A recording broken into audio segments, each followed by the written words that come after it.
We're here at the Endeavour Space Shuttle exhibit at the California Science Center. The first thing you'll notice is the huge scope of the thing. It's shaped like an airplane, but it's very, very heavy. In fact, the space shuttle has been called a flying brick. Along the bottom are heat-insulating ceramic tiles, each one fitted perfectly into place. Each has to be smoothly fitted to reduce friction during the searing heat of re-entry. All along the walls are plaques documenting the missions done by the various space shuttles, like this one, done by the Endeavour when it was sent up to fix the Hubble Space Telescope. Near the back of the exhibit, they have one of the large hydrogen-burning engines on display. This engine was actually used on several missions. Notice along the cone that there are several pipes. Liquid fuel passed through these pipes to keep the engine cool during liftoff. That's right, the fuel itself was the coolant.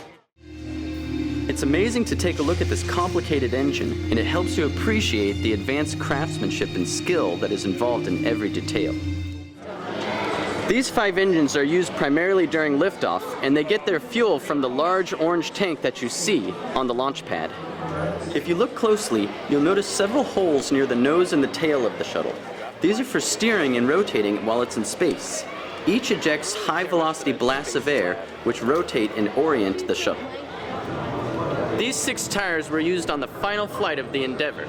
Notice the wear and tear from landing at 250 miles per hour.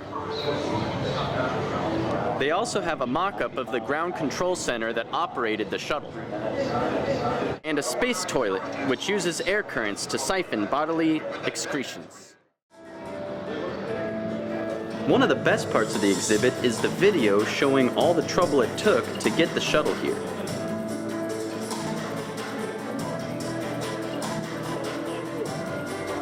And it's highly appropriate that the shuttle should be here in Southern California, since most of the parts were actually constructed and designed here.